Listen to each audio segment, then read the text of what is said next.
Balik tayo sa mga balita. Sa gitna ng malakas na lindol na tumama sa ilang bahagi ng Mindanao ngayong Lunes, siniguro ng palasyo ang mabilis na aksyon at pagresponde para sa mga apektado ng pagdinig. Sapat pa rin anito ang Quick Response Fund ng pamahalaan na tutugon sa mga pangangailangan ng mga nagbibiktima maging rehabilitasyon ng mga establishmentong naapektuhan. Nagbabalik si Criza Lopez para sa detalye. Nasa 13.14 billion pesos pa ang Available Quick Response Funds o QRF ng pamahalaan ayon sa Department of Budget and Management o DBM matapos ang mapaminsalang lindol sa Sarangani Province na 7.8 magnitude. Iniulat ng DBM na may sapat pang pondo ang pamahalaan para sa pagresponde sa mga tinamaan ng lindol.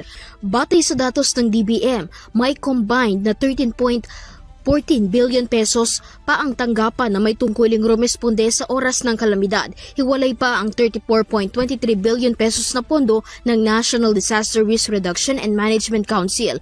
Ayon sa Budgeting and Accounting Rules and Regulation, maaaring mag-request ang mga tanggapan ng replenishment sa kanilang URF sa oras na umabot na sila sa 50% threshold. Pahayag ni DBM Undersecretary Goddess Hope Libiran, patuloy ang pakikipag-ugnayan ng tanggapan sa mga concerned agencies at nakaantabay para mabilis na maproseso ang request ng mga tanggapan para sa dagdag pa na QRF.